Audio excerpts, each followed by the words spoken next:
Hello everybody, my name is Sideman and welcome to my top 100 Doctor Who episodes of the modern era, part 3 of 4. Now this is my 100 subscriber special, but I talked about all that in the part 1 of this series, so I'm not going to go into too much detail here. But again, thank you all so much for 100 subscribers, and we're just going to get straight on with the video. So last time we ended up on number 50, which was Deep Breath. And now I'm going to be talking about number 49, The End of Time. David Tennant's last story. And it's great, to be fair. Absolutely great. There's just some things keeping it from being top 10 for me. Is that the Master changing everyone into the Master a bit silly?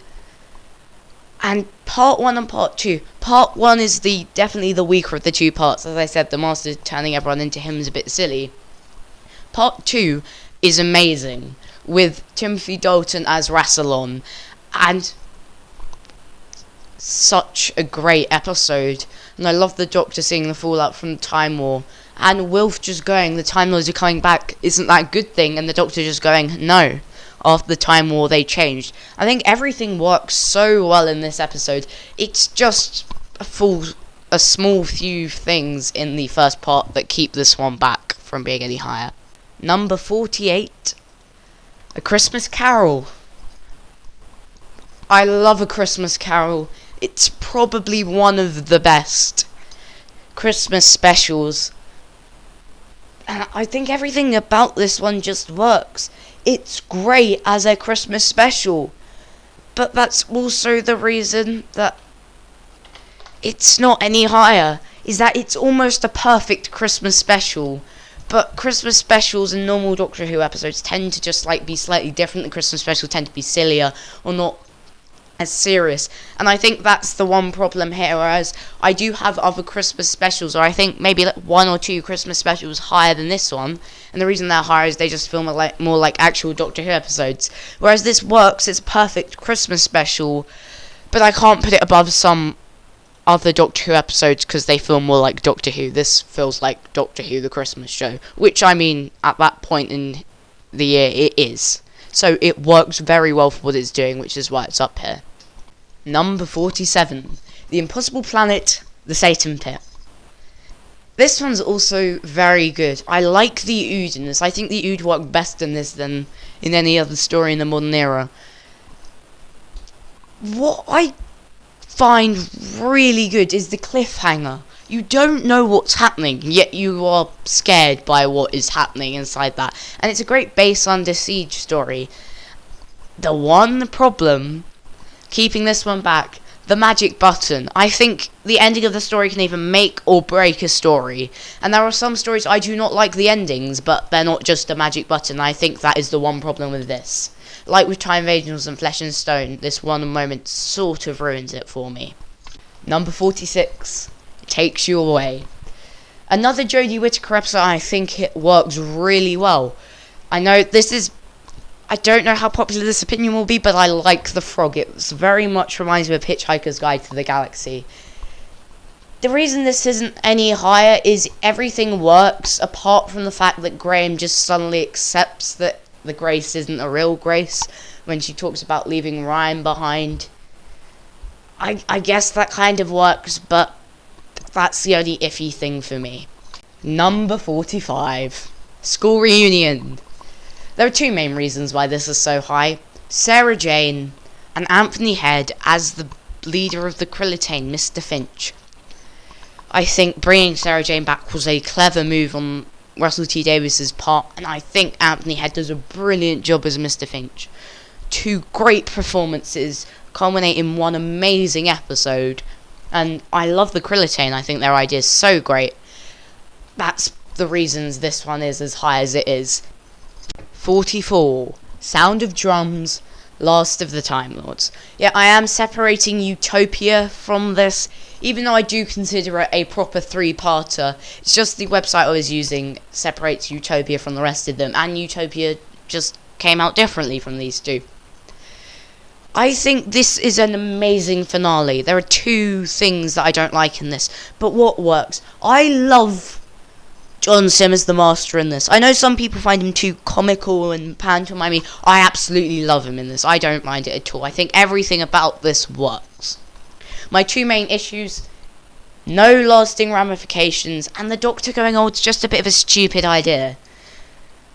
But apart from that, this is one great episode, or two-parter, and one great finale. Number 43, Face the Raven. A great episode, really. This should have been Clara's death. Should have been done, Clara's death, dusted, nothing else. I think mainly what keeps this back is a shielder. She's kind of a weak link in Series 9. I don't really care for her story that much. And the monster thing, having them like speak and fall in love and things, I mean, it works in the context of the story, but mainly it's a shielder holding this one back. 42, Under the Lake and Before the Flood. Two great episodes again. A lot of these are really great, and that's the problem. There's just the one thing holding this back, is that the Doctor's ghost is just a hologram, and that's all I really have to say about this. It's just a great base Under Siege story, but again held back by one small plot detail. Number 41, Asylum of the Daleks.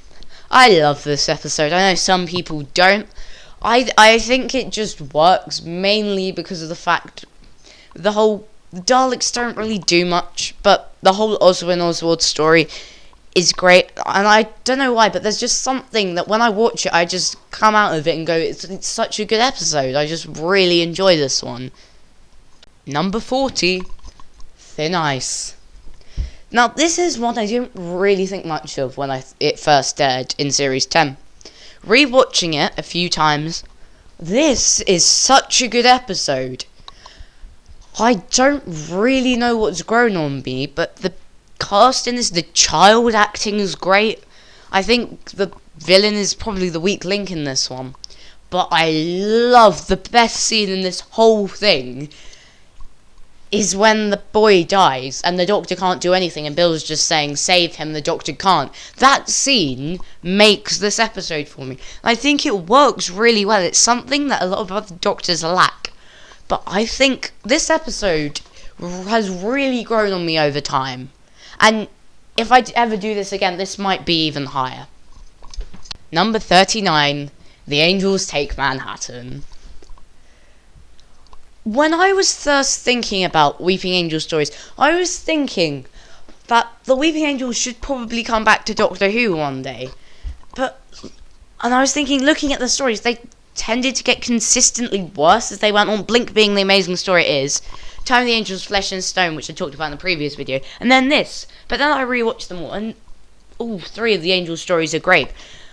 In my last video, I talked about Time of the Angels being ruined completely by the walk like you can see thing, which it really ruins that entire episode completely. That's why it's so low.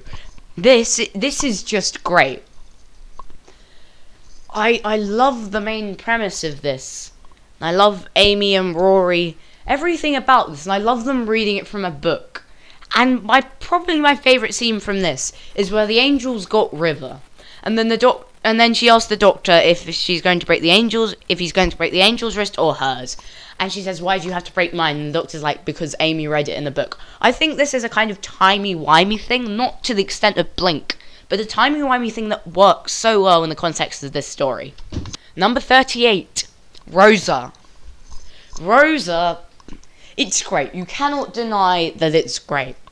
When I first watched it, I thought it was incredible. Over time, I've started to see a few flaws that I didn't notice the first time. It's still a great episode, don't get me wrong. It's just I've learnt to prefer ones other than Rosa. And Rosa, the performance from the person playing Rosa Parks is amazing. I like Krasko as a villain. I think he works really well. And I do hope he returns. And I think that's the one thing that really I found wrong with it when I rewatched it, is that Ryan just zaps him. And that's done with that. So I really hope he returns and gets the closure to his character he deserves. Number 37, The Magician's Apprentice, The Witch's Familiar. one thing that puts it this high, the Dr. Davros dynamic works incredibly in this. The best it's ever been in the modern series, I'd say. What holds it back? It was obviously a trap. Even the Doctor knew it was a trap. That's why he sent the confession dial to Missy. If he knew it was a trap, why did he go there in the first place? It's just some questions that Stephen Moffat forgot to answer that really holds this one back. But everything else works in this. And I like the fact that we got closure to how Missy escaped the Cybermen. And I really like this one. I really wish we found out how she got out of Skaro in Series 10, but you can't get everything. Number 36, A Good Man Goes to War. A great episode. And I really just love this one.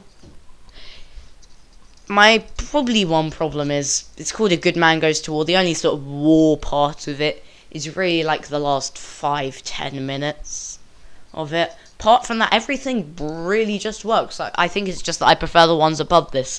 We're starting to get into the point of the list where these are just incredible episodes. Number 35, Turn Left.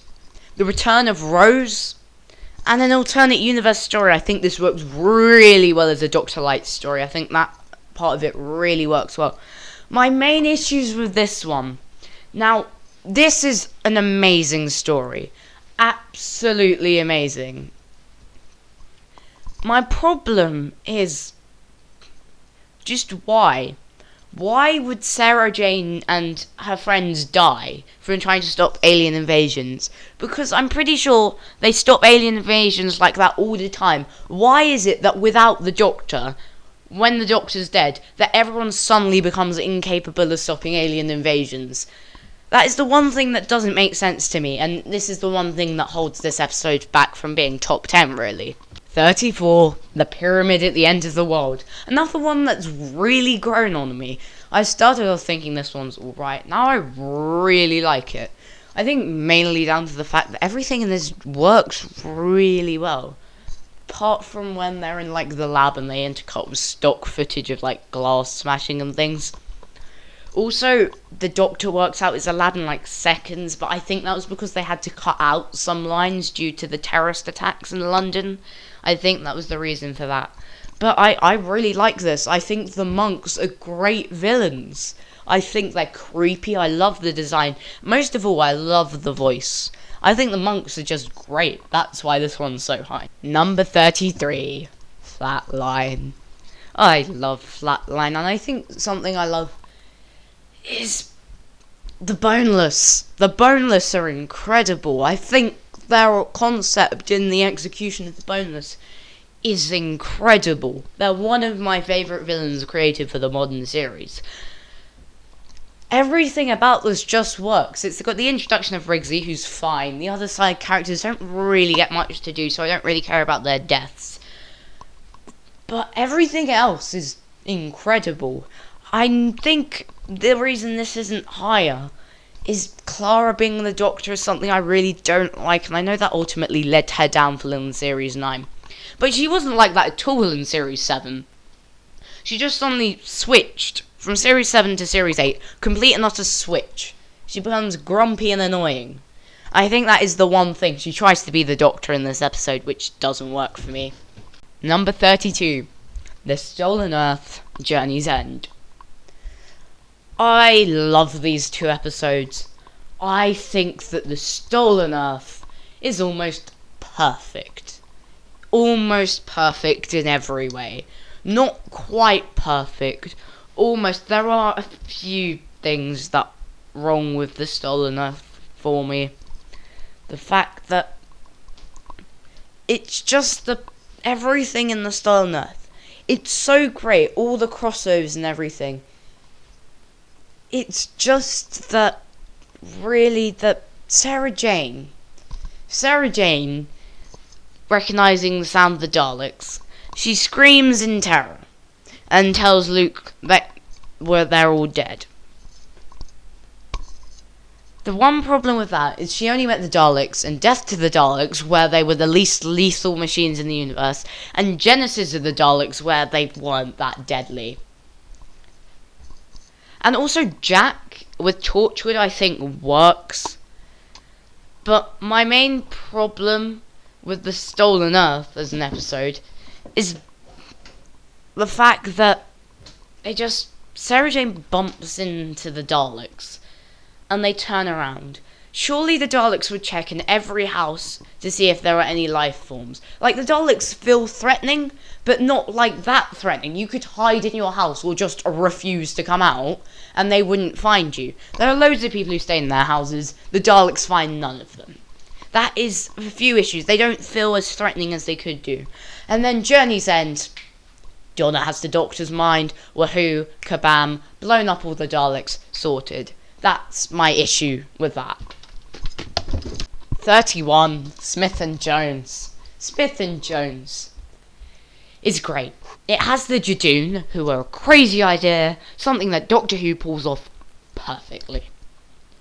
I love this as an opening to a series, and it sets up everything really well as an opening to the series, and that is the problem with it. It sets everything up too well as an opening to a series. It introduces everything, introduces all the concepts. The one problem with that is this is about the 20 millionth time we've been introduced to them. The thing I like about other series openers that you'll see higher on this list is that they introduce these concepts again, but in a completely different way to how they've been done before. Number 30, Amy's Choice. Yes, the old age pensioner aliens are a bit silly, but the one thing that makes this episode absolutely incredible, Toby Jones as the Dream Lord. Get him back in the show right now. I don't care if it would make no sense. His performance in this is incredible. I could go on about it for literally a whole video. The Dream Lord as a character is great, and Toby Jones as the Dream Lord, perfect casting. Number 29, the Pandorica opens, the Big Bang. Amazing. That is the literal one word I have to say. I love the Pandorica opens. It sets everything up so nicely. And I think my problems with the Pandorica opens and the Big Bang just lie with the fact that things happen that they really shouldn't. I love the fact that when the Doctor goes through the crack, it rewinds throughout the whole of Series 5. I think that's such a clever idea. That is probably what puts us up here. Other things I don't like. The universe ends and they're alive still. And why isn't Earth destroyed? It's always Earth that survives. Why? The universe ended and nothing becomes of that. Number 28. The pilot. I love the pilot so much. The pilot is incredible. It does everything that an opener should, just in a completely different way to how it's been done before. It shows the TARDIS, but Bill doesn't realise it's bigger on the inside till about halfway through the episode. Introduces you to the Doctor quickly and efficiently. The monster, I think it works quite well. I mean, it's not anything special, but it works well in the story. I think the reason this isn't any higher, mainly because it is a series opener that does introduce you to everything again, which it introduces you into a way you've never seen it before, but at the end of the day, it's still introducing the same concepts to you. And there is another series opener which is a lot higher on this list, and I will explain why when we get to it. 27, Mummy on the Orient Express. Great story, great performances. The problem with this is I just prefer the ones higher than this. What do I love about this? I love Frank Skinner. He works amazingly in this performance, and him and Capaldi have amazing chemistry. I love the Foretold works. Gus as a surprise villain was great. I love the fact that the Doctor knew that it was going to be dangerous and he wasn't leading Clara into a nice happy goodbye thing. I think that works so well. And one other thing is at the end of the Big Bang, someone phones the Doctor up about this incident, and I just think it works so well. I love it when we have timey-wimey situations like that. Number 26, Dark Water / Death in Heaven. This is mainly up here for a few reasons. One, Michelle Gomez's Missy is downright incredible. Everything about her performance is so good. I also love all the callbacks, the Cybermen when they're throwing the head down. There are some downright really dark and creepy moments as well in this, which I absolutely love. And Danny Pink as the Cyberman really gets what makes the Cyberman so scary right. Like another story which we'll be talking about in the next video. And I think everything it sets out to do, it does really well. It knows how to make everything threatening, and it does it in a way that doesn't feel forced and feels natural. And finally, the final episodes of today, number 25, the Sontaran Stratagem and the Poison Sky. I just love these. I love the Sontarans. I absolutely love the Sontarans. I think something that really works well is Luke Rattigan and Ross. We'll come back to Ross, but Luke Rattigan, his character arc in these two episodes is more than some characters get in an entire series. And I think that his character arc just works. Him thinking he's the cleverest person on the planet, going to realising his mistake and eventually sacrificing himself to stop the Sontarans. I think the Sontarans work in this. I think their plan works. And the sky burning, I think that's just a clever idea. I think everything just works. It's just, we're starting to get to the point where it's just which episodes do I prefer. And that was the end of today's video. Thank you for watching. Please make sure to tune into the next video where I'll be counting down my final 25 episodes of the modern era. I've been Cyberman Alf. Thank you so much for 100 subscribers. But for me, for now, it's goodbye.